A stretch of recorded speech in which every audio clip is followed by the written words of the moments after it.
사도신경 하심으로 예배 시작하도록 하겠습니다. 전능하사 천지를 만드신 하나님 아버지를 내가 믿사오며 그 외아들 우리 주 예수 그리스도를 믿사오니 이는 성령으로 잉태하사 동정녀 마리아에게 나시고 본디오 빌라도에게 고난을 받으사 십자가에 못 박혀 죽으시고 장사한 지 사흘 만에 죽은 자 가운데서 다시 살아나시며 하늘에 오르사 전능하신 하나님 우편에 앉아 계시다가 저리로서 산자와 종자를 심판하러 오시리라. 성령을 믿사오며 거룩한 공예와 성도가 서로 교통하는 것과 죄를 사하여 주시는 것과 몸이 다시 사는 것과 영원히 사는 것을 믿사옵나이다. 아멘.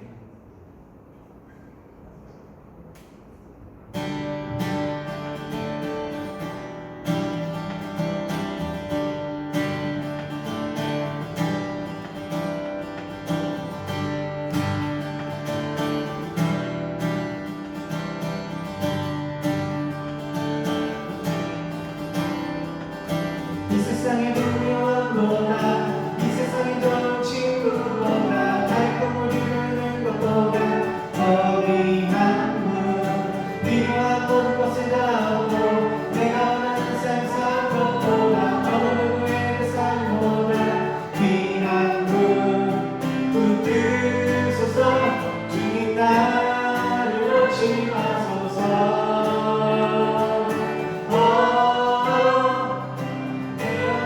주시고 내게 생명 주신 주님 주의 사랑 너무고 나의 맘 들려주네. 주님 날 영원히 사랑해 나의 사랑 멈추지 않으니 주님 날 영원히 사랑해 나의 사랑 멈추지 않으니.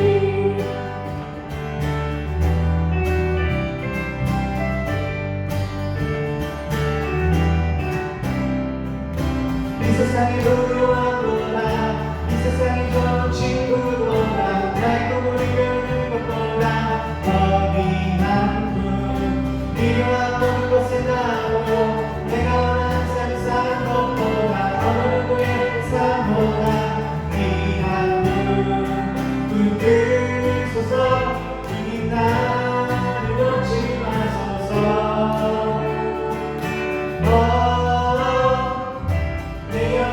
주시고 내게 생명 주신 주님 주의 사랑 너무 거 나의 맘 들려주게.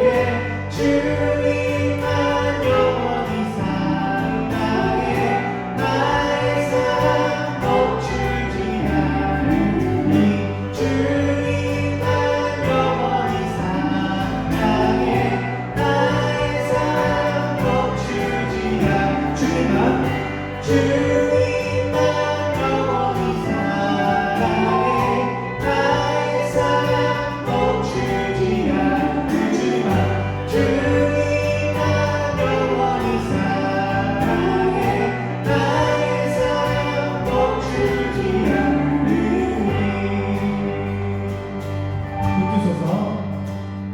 붙드소서 주님 나를 놓지 마소서.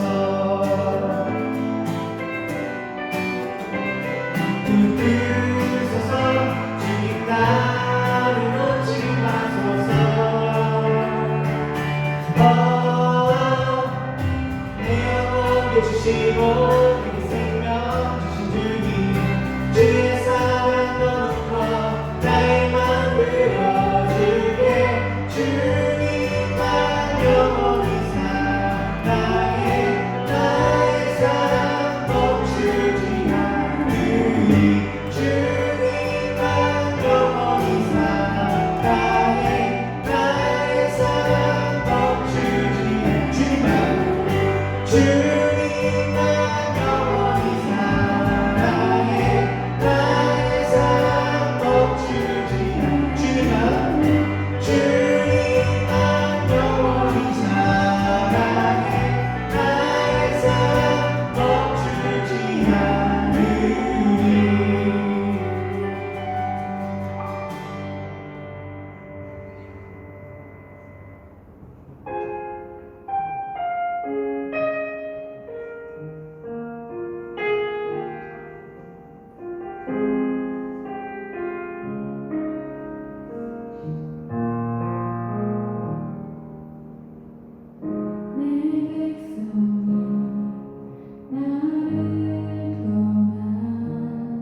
여호와께 돌아가자.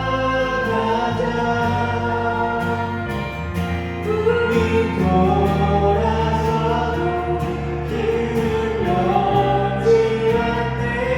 여호와께 돌아가자. 우리 떠나서도 그 사랑 영원하네.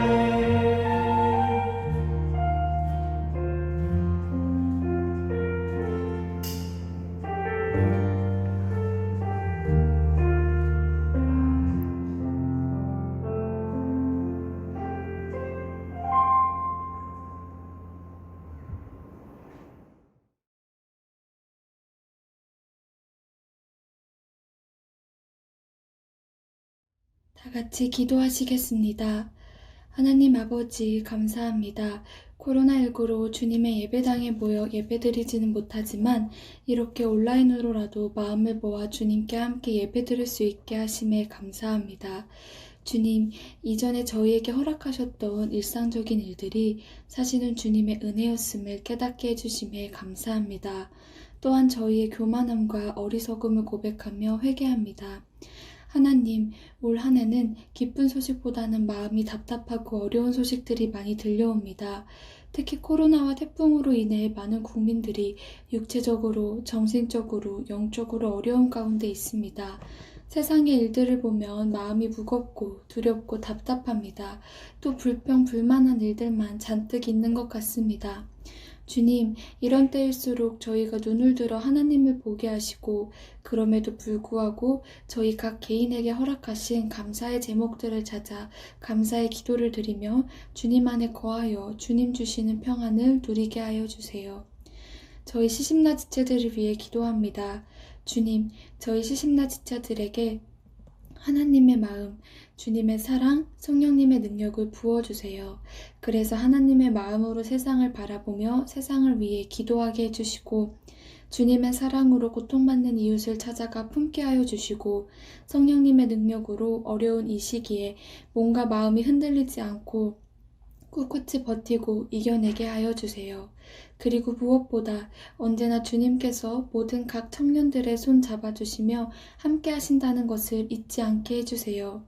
마지막으로 오늘도 말씀을 전하시는 변정우 목사님과 온라인 예배를 준비해주는 리더십과 예배팀을 위해 기도합니다. 목사님이 전하시는 하나님의 말씀이 듣는 각 지체의 마음 가운데에도 하나님의 말씀으로 전해져 말씀에 순종하는 삶 살게 해주세요. 그리고 예배팀을 통해 함께 부르는 찬양이 저희에게 위로가 되고 주님을 만나는 시간, 주님께 집중하는 시간 되게 해주세요. 지금 이 시간 모두와 함께 해주시는 예수님께 감사드리며 예수님의 이름으로 기도합니다. 아멘.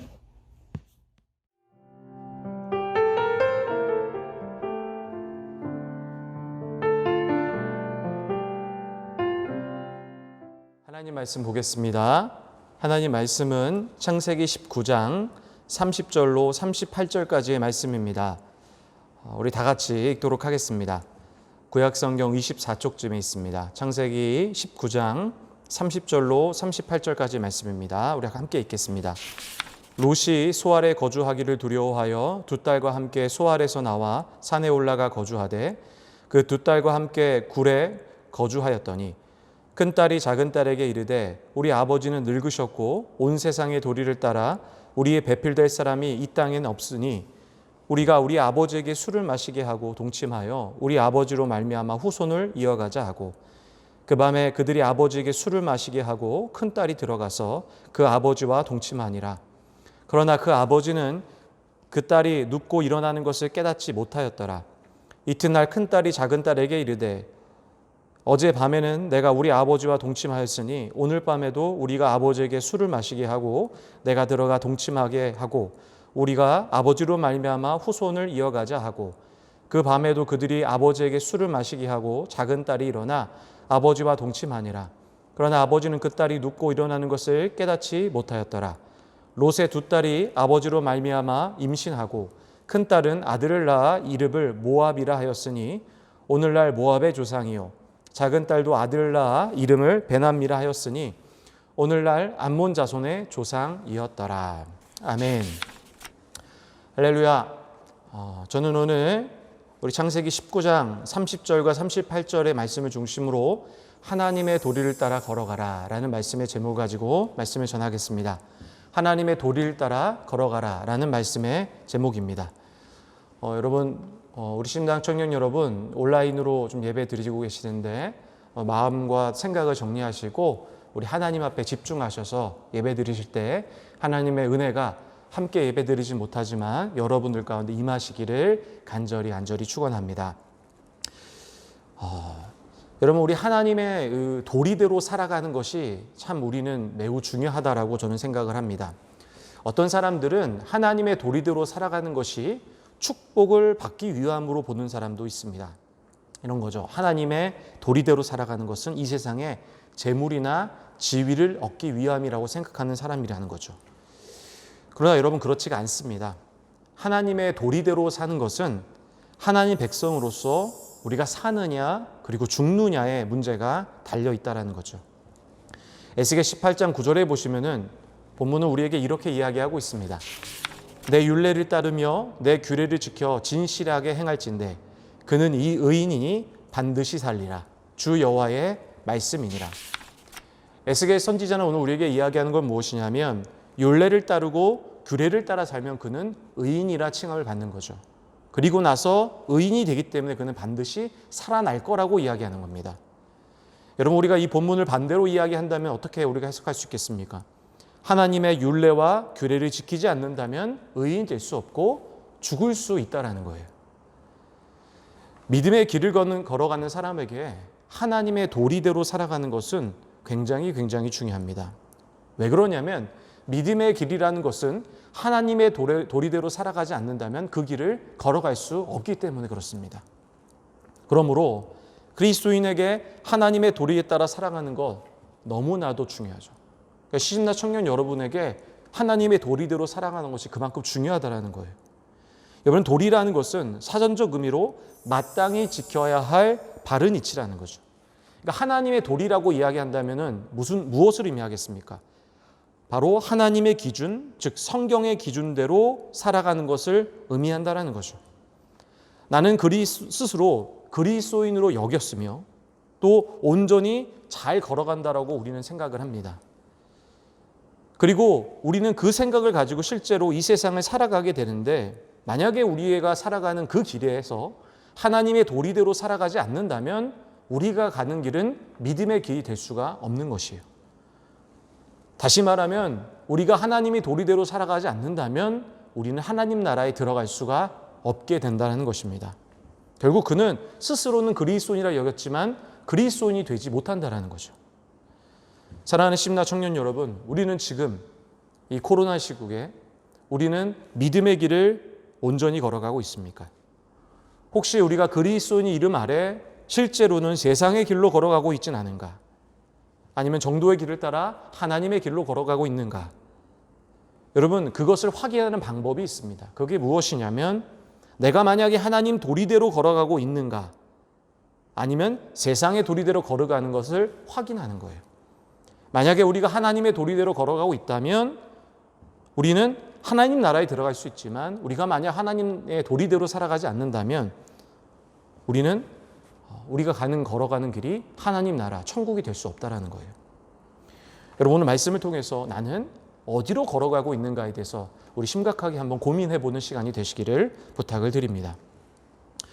여러분, 오늘 함께 읽으신 이 창세기 19장 30절과 38절을 읽어보신다면 저는 사실 이 본문을 읽으면서 아주 이상한 점을 발견하게 되었습니다. 그게 뭐냐면 롯은 이 소돔의 심판으로 인해서 자신의 아내도 잃었고 그리고 자신이 소유하고 있었던 많은 하인들도 다 잃어버렸습니다.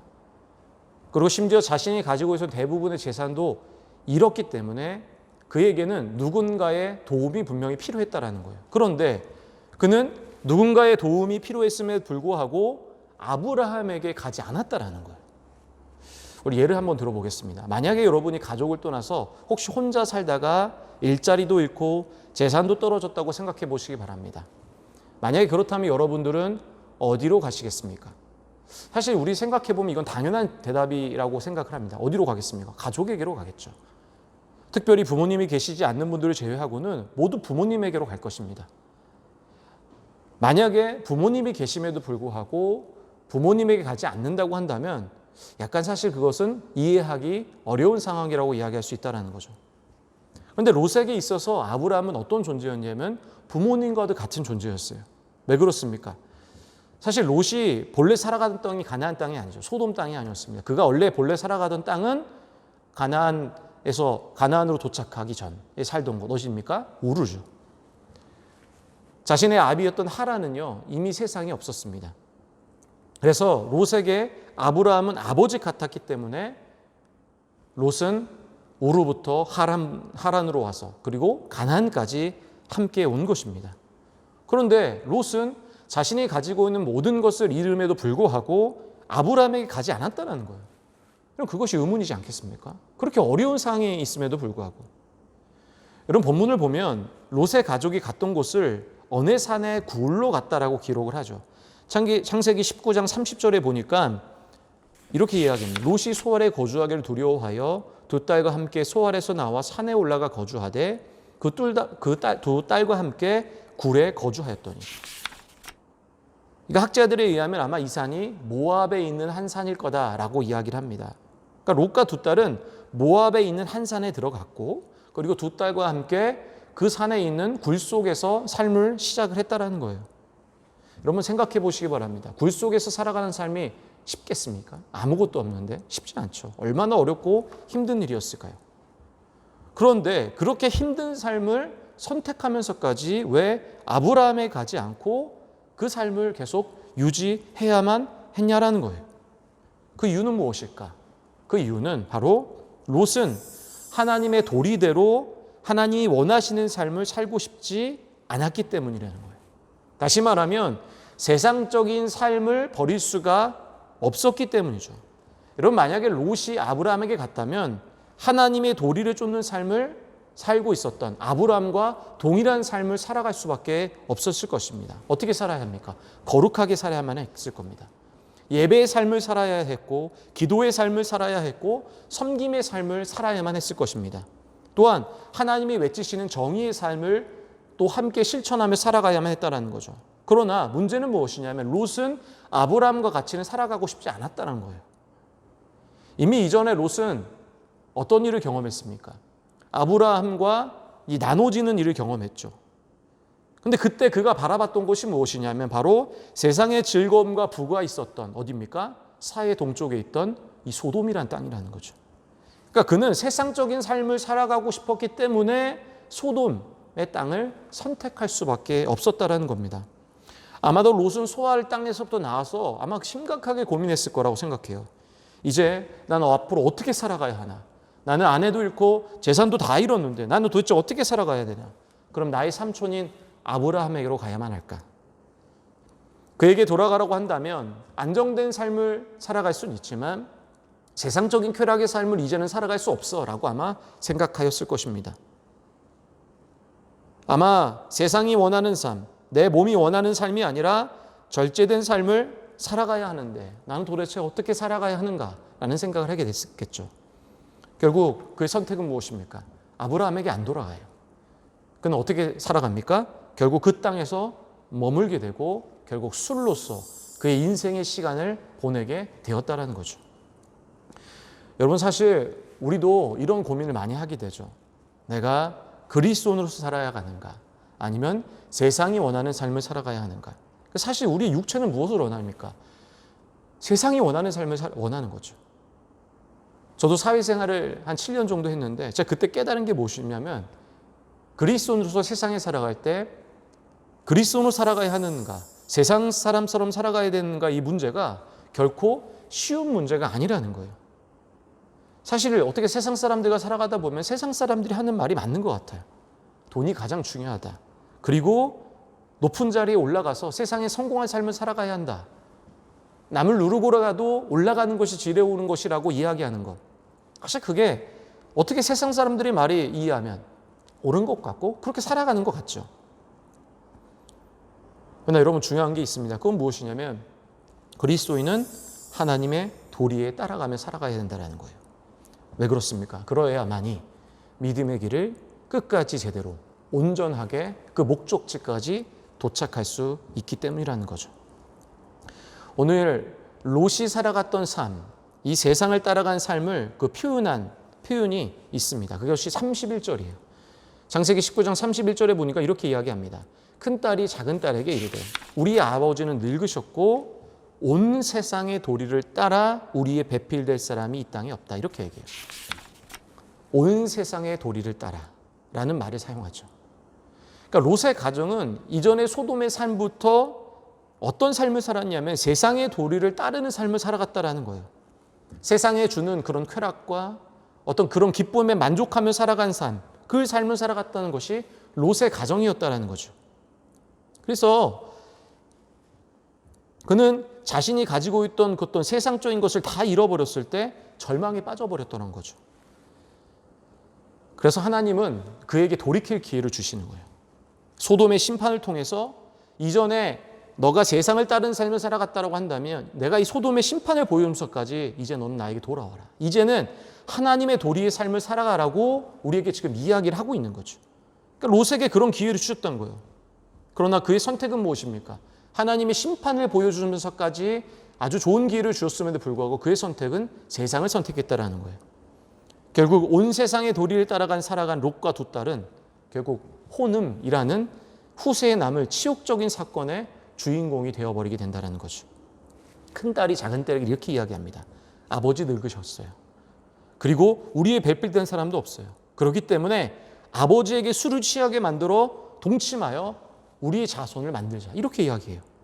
여러분 사실 이 말이 성경적 전체적으로 봐도 말이 안 됩니다. 왜냐하면 아브라함도 자신의 아들을 결혼시키자고 할 때 그는 가나안 사람들과 이 결혼을 원하지 않았어요. 그래서 그가 선택한 건 무엇이냐면 자신의 아들인 이삭을 결혼시킬 때 아브라함의 친족간이었던 나홀에게 보내게 돼요. 그래서 그 나홀을 통해서 이삭은 리브가와 결혼을 하게 되는 거죠. 여러분 그렇다면 이 두 딸은 사실 결혼하기 위해서 또한 자신의 후세를 남기기 위해서 선택할 수 있는 건 무엇이었겠습니까? 아브라함에게 가면 되는 거죠. 그럼 결혼할 수 있는 거죠. 그리고 그에게 가기 원하지 않았다면 나홀에게 가면 되는 거였어요. 그러나 그들의 선택 무엇입니까? 아버지와 동침하는 거였어요. 여러분 왜 도대체 이 두 딸은 세상의 도리에 따라 이런 선택을 할 수밖에 없었을까요? 아마 크게 두 가지 정도로 생각할 수 있을 것입니다. 첫 번째는 사회적 환경이에요. 죄악이 도성이었던 소돔에서 보고 성장했던 이 두 딸은 아마 타락한 환경에 영향을 받았을 거예요. 아마 소돔의 그런 타락한 문화에 영향을 받았기 때문에 아마 그들은 그런 선택을 아마 눈에 봤겠죠. 그런 일을 봤겠죠. 만약에 그들이 이런 일을 소돔에서 발생한 것을 보지 못했다면 그들은 사실 이런 일을 상상조차 할 수 없는 거예요. 지금도 상상할 수 없는 일인데. 두 번째로는 무엇이겠습니까? 가정의 환경이라는 거죠. 돈을 너무나도 사랑했던 그들의 어머니, 롯의 아내. 하나님의 천사를 믿지 못했고 두려워했고 결국 모든 것을 포기하고 하나님의 도리를 따라 살아가지 않고 결국 술 취한 삶을 살아갔던 롯. 그의 아버지의 모습을 보면서 그들에게는 하나님에 대한 신앙이 없었다라는 거예요. 결국 이런 환경은요, 어떤 일을 초래합니까? 아버지와의 동침이라는 최악의 결과를 맞이하게 된다는 거예요. 결국 그들의 동침은 모압과 암몬이라는 새로운 민족을 만들게 되죠. 오늘 본문의 마지막 절입니다. 36절과 38절에 이렇게 이야기합니다. 롯의 두 딸이 아버지로 말미암아 임신하고 큰 딸은 아들을 낳아 이름을 모압이라 하였으니 오늘날 모압의 조상이요 작은 딸도 아들을 낳아 이름을 베남미라 하였으니 오늘날 암몬 자손의 조상이었더라. 모압은 무슨 뜻이냐면 나의 아버지로부터 태어났다라는 뜻이에요. 그리고 암몬의 족속의 후손인 베남미는 나의 아버지의 아들이란 뜻이에요. 그러니까 여러분 정말 말도 안 되는 관계를 통해서 모압과 암몬이라는 사람들이 태어나게 된다는 거죠. 그리고 그의 족속이 태어났다는 거죠. 세상의 도리대로 행한 그들은요 충격적인 현실에서도 받아들일 수 없는 충격적 공동체가 세워졌다는 거죠. 결국 훗날 친족 관계임에도 불구하고 모압과 암몬은 이스라엘에게 점령을 당하기도 하고 또한 괴롭히기도 하는 어떤 저주의 운명의 공동체가 됐다라는 거예요. 근데 사실 여러분 모압과 암몬에게 있어서 가장 끔찍한 일은 무엇인지 아십니까? 하나님의 명령이에요. 신명기 23장 3절에 보면 뭐라고 얘기하냐면 암몬 사람과 모압 사람은 여호와의 총회에 들어오지 못하리니 그들에게 속한 자는 10대뿐 아니라 영원히 여호와의 총회에 들어오지 못할 거라고 하는 거죠. 여러분 그들은 어떤 운명이 되었습니까? 여호와의 총회에 들어오지 못하게 되는 거예요.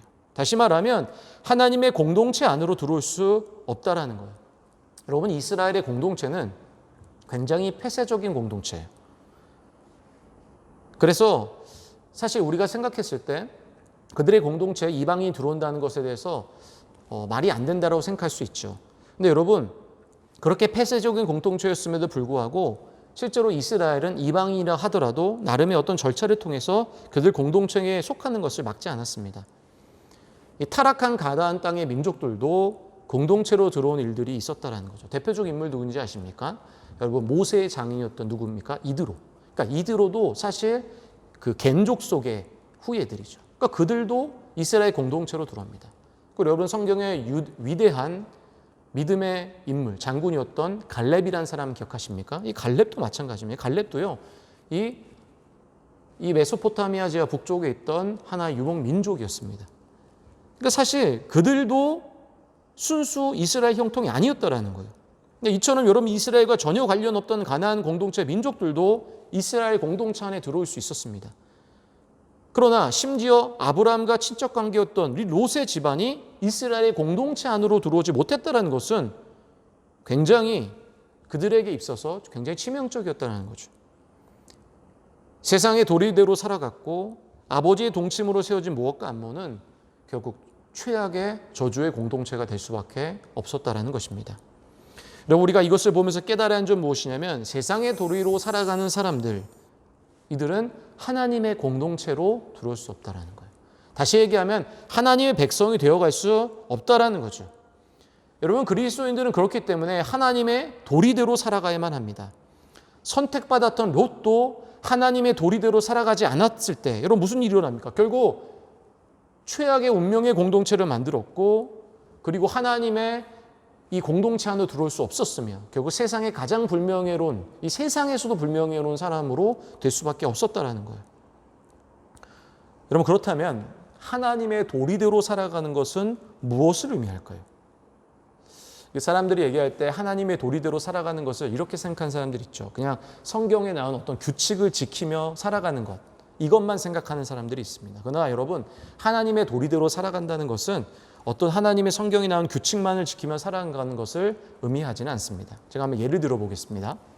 이런 마라톤 선수가 이 두 발로 42.195km를 뛰는 시합이 무엇입니까? 마라톤이라는 경기예요. 그러니까 마라톤에서 선수가 승리하기 위해서 또한 완주를 하기 위해서는 기본적으로 가장 중요한 것은 무엇입니까? 규칙을 지켜야 하는 거예요. 출발선에서 도착점까지 마라톤 협회에서 규정하는 이 규칙을 지켜야 돼요. 예를 들면 이런 거예요. 여러분 마라톤 선수들이 신는 신발이 있지 않습니까? 이 신발은요, 이 규정이 있어요. 어떤 규정이 있냐면은 우리가 일반 우리가 신발을 살 수 있는 소매 매장들 있지 않습니까? 그 매장에서 쉽게 구입할 수 있는 이 운동화여야 돼요. 만약에 특별히 제작된 운동화를 신게 된다면 특별한 몸에 문제가 없는 사람을 제외하고는 여러분 어떤 원칙에서 벗어나게 되냐면 프로토타입으로 간주가 되어서 경기에 나설 수 없게 된다는 거예요. 그러니까 여러분 이런 규칙을 지켜야만이 이 마라톤에 출전해서 갈 수 있다는 거죠. 여러분 그리고 또한 마라톤 선수가 우승하고 또 완주하기 위해서 중요한 것은 무엇이냐면 출발점에서 출발하고 도착점까지 도착하는 거예요. 만약에 규칙을 다 지켰다고 할지라도 마라톤 선수가 출발점에 시작하여 도착점까지 그 도착점을 1cm라도 벗어나게 된다면 여러분 그 마라톤 선수는 완주라고 얘기할 수 없고 우승도 할 수 없다라는 거죠. 여러분 그러므로 이 예를 들면서 우리가 생각할 때 하나님의 도리로 살아간다는 것은 크게 두 가지를 이야기할 수 있어요. 첫 번째로 뭐냐면 우리가 쉽게 생각할 수 있는 하나님 명령을 지키며 살아가는 거죠. 다시 얘기하면 하나님 말씀을 지키며 살아가는 거죠. 신명기 27장 10절에 보면 이렇게 이야기합니다. 그런즉 내 하나님 여호와의 말씀을 청종하여 내가 오늘 내게 명령하는 그 명령과 규례를 행할지니라. 여러분, 신명기는 하나님 명령에 대해서, 우리가 지켜야 할 규례에 대해서 아주 자세하게 설명하는 본문이에요. 여러분, 이 신명기는 우리가 잘 알고 있는 십계명의 규례가 담겨 있는 본문이기도 하죠. 그러니까 십계명 5장에서는 이렇게 이야기합니다. 십계명에서 자세히 설명하죠. 하나님 위에는 다른 신을 섬기지 말며 우상을 만들지 말고 하나님 이름을 망령되이 부르지 말며 안식일을 지켜야 하는 거예요. 우리의 부모를 잘 섬기고 살인하지 말고 간음하지 말고 도둑질하지 말고 이웃에 대해서 거짓 증거하지 말고 그리고 이웃의 것을 절대로 탐내서는 안 된다. 여러분, 이것이 우리가 믿음의 길을 걸어감에 있어서 우리가 지켜야 할 아주 기본적인 명령이라는 거죠. 만약에 믿음의 길에서 이 규칙을 지키지 못하면 제재가 들어올 수 있고 그리고 강제로 이 마라톤 대회에서 나올 수밖에 없는 상황이 될 수 있다는 거죠. 여러분, 사실 우리 삶을 돌아보면 규칙을 어길 때가 있지 않습니까? 그렇죠. 그래서 사실 이 얘기를 봤을 때 우리가 굉장히 두려울 수도 있어요. 그러나 여러분, 너무 두려워할 필요는 없습니다. 왜 그렇습니까? 우리가 하나님께 참 감사한 게 무엇입니까? 본래는 규칙을 벗어나면 우리는 그 믿음의 길에서 완전히 이탈해야 되는 사람들이었죠. 그러나 예수님께서 십자가에 달리시고 모든 죄를 용서하셨기 때문에 우리가 언제든지 예수님을 믿고 회개하여 규칙을 어기더라도 하나님은 우리가 다시 믿음의 레이스를 할 수 있도록 도와주신 하나님이라는 거예요. 그러니까 여러분, 우리는 포기하지 않아야 된다는 거예요. 우리가 넘어지더라도 다시 일어나서 또 믿음의 길을 걸어가고 또 넘어지더라도 다시 믿음의 길을 걸어갈 수 있다는 거죠. 물론 여러분, 이 용서의 메시지를 기억해서 고의로 죄를 범하는 것은요, 굉장히 위험합니다. 하나님 관계에 있어서 끊어질 수 있는 굉장히 위험한 것이기 때문에 여러분, 그런 것은 우리가 꼭 경각심을 가져야죠. 여러분, 두 번째로 하나님의 도리라는 것은 이 명령만이 아니라 무엇을 이야기하냐면 방향성을 이야기해요. 여러분, 제가 아까 전에 마라톤으로 예를 들어 설명했던 것처럼 마라톤 선수는 이 출발점에 시작해서 어디로 가야 합니까? 도착점으로 가야만 해요. 그렇지 않으면 그는 결코 1등도 될 수 없을 뿐더러 완주도 할 수 없다라는 거예요. 그러기에 여러분, 방향성이라는 것은 그만큼 중요하죠. 여러분, 마라톤에서 이 방향성이라는 것은 믿는 자들에게 무엇을 얘기하냐면 마인드를 이야기해요. 마인드. 로마서 8장 6절에서 이렇게 이야기합니다. 육신의 생각은 사망이요, 영의 생각은 생명과 평안이다. 그러니까 육신의 생각과 영의 생각, 이것이 여러분 마인드예요. 육의 마인드, 영의 마인드. 육신의 마인드의 목적지는 어디입니까? 사망이에요. 그러나 영의 마인드는 무엇입니까? 생명과 평안이라는 거죠. 여러분, 이처럼 우리가 어떤 마인드를 가지고 살아가느냐 너무 중요하다는 거죠. 예를 들면 이런 거죠. 어떤 사람이 선한 일을 하며 살아가요. 근데 그 속에 이 선한 일을 하는 목적이 어떤 나름의 정치적인 목적이 있고 어떤 순수한 의미 없이 이 선한 일을 한다고 한다면 그의 행위는 결국 오늘 로마서 8장 6절에서 이야기하는 것처럼 겉으로는 선을 행하지만 사실은 그의 길은 사망으로 갈 수밖에 없다라는 거예요. 얼마 전에 이 태풍으로 인해서 많은 사람이 집을 잃고 큰 피해를 당했습니다. 그래서 제가 기사에서 보았는데 어느 한 이단교회, 제가 어디를 특정하게 지정하진 않을 텐데 이단교회에서 그곳에서 이 재해 현장에 나름의 어떤 옷을 입고 조끼를 입고 그곳으로 달려간 거예요. 근데 사실 여러분, 그들의 목적은 우리가 정확히 알 수 있지 않습니까? 무엇입니까? 선한 일을 하려고 하는 것입니까? 아니에요. 무엇입니까? 그들의 이단교회의 이미지를 좋게 만들려고 하는 어떤 정치적인 목적이 있다는 거죠. 여러분, 그러한 선한 행위라는 것은 결국 어떤 의미도 없습니다. 만약에 불순한 의미로 선한 행위를 했다고 한다면 여러분, 그것은 악을 행한 것과 동일한 거죠. 결국 그의 길의 결과는 무엇입니까? 사망이라는 거예요. 어느 한 이단교회에서 그곳에 봉사활동을 하게 된 거죠. 제가 어느 특정한 교회 그 집단이라고 이단교회 집단을 지칭하진 않겠습니다. 그러나 그들의 이 재해 현장으로 달려가 선한 일을 했던 목적은 무엇입니까? 그것은 그 이단교회의 이미지를 좋게 만들려고 하는 정치적인 목적이 있다는 거죠. 여러분, 그렇다고 한다면 그들의 선한 행위는 어떠한 의미가 있을 수도 없는 거죠. 그러니까 그들의 어떤 행위는 선한 데 사용되는 것이 아니라 사실 악의 행위와 똑같은 거죠. 결국 그들의 악의 행위는 선한 행위로 해하였지만 결국 그들의 운명은 무엇입니까? 오늘 로마서 8장 6절과 같이 사망이라는 것이죠. 여러분, 초대교회에 사람들이 크게 두려워한 사건이 이제 발생을 하게 되었습니다. 그것은 무엇이냐면 아나니아와 삽비라 사건이에요. 여러분, 그들은요 선한 일을 하려다가 하나님 앞에 죽음을 당하게 된죠. 왜 하나님은 선한 일을 하려고 했던 아나니아와 삽비라에게 이렇게 끔찍한 죽음을 줄 수밖에 없었을까요? 아나니아 삽비라는요 그들이 가지고 있던 소유를 팔아서 그 값에 얼마를 숨기어서 사도들에게 가져다 주었습니다. 사실 이 자체는 문제가 되지 않습니다. 어떤 사람도 그럴 수 있죠. 재산을 팔은 다음에 내가 일부 좀 취해서 나의 생활하고 나머지를 하나님 앞에 드린다는 건 나쁜 것이 아닙니다. 그러나 이 문제가 있었던 것이 아니라 그들의 마인드에 문제가 있었다는 거죠. 처음에 재물을 가지고 왔던 아나니아에게 베드로가 이렇게 이야기합니다. 베드로가 이르되 아나니아야, 어찌하여 사탄이 내 마음에 가득하여 내가 성령을 속이고 땅값 얼마를 감추었느냐.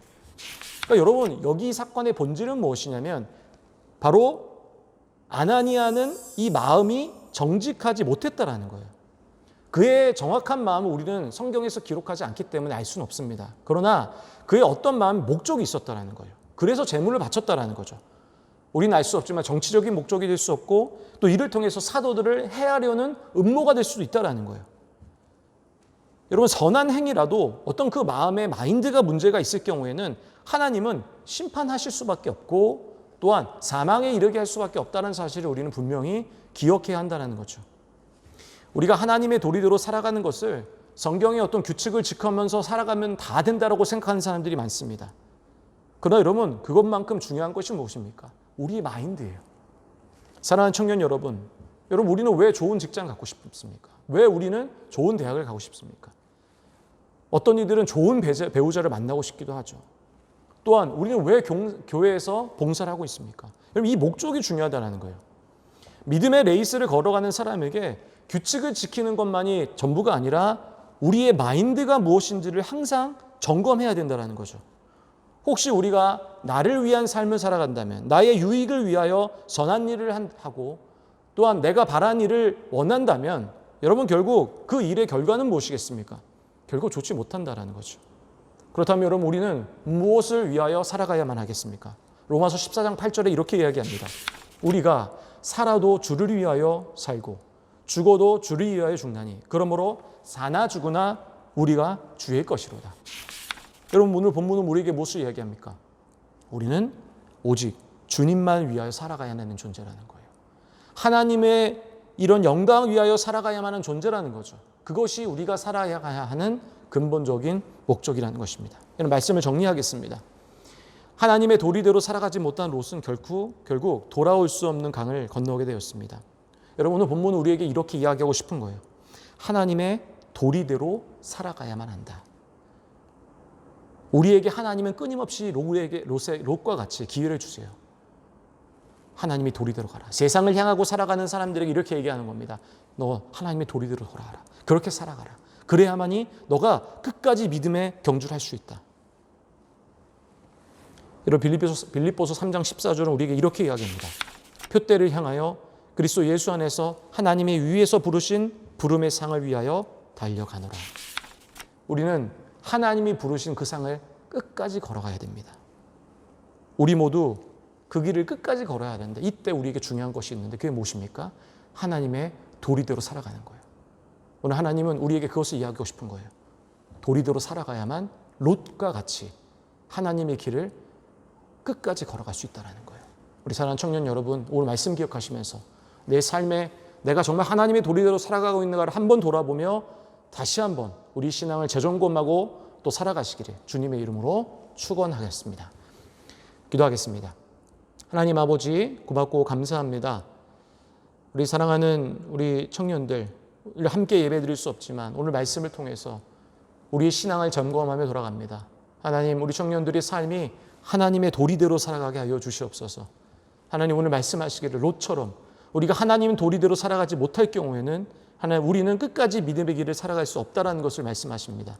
하나님, 우리 청년들 끝까지 믿음의 길을 걸어가게 하시고 그러므로 말미암아 하나님, 우리가 모두가 하나님 나라에 들어가는 은혜가 우리 가운데 있게 하여 주시옵소서. 예수님의 이름으로 기도했습니다. 아멘. 축도하겠습니다. 지금은 성부, 성자, 성령 삼위일체 하나님의 놀라우신 사랑하심과 인도하심과 축복하심의 은혜가 오늘 말씀을 듣고 롯과 같이 살아가지 아니하며 끝까지 믿음의 길을 하나님의 도리에 따라 살아가기를 결단하는 우리 사랑하는 청년들 가운데 임하시기를 간절히 축원하옵나이다. 아멘.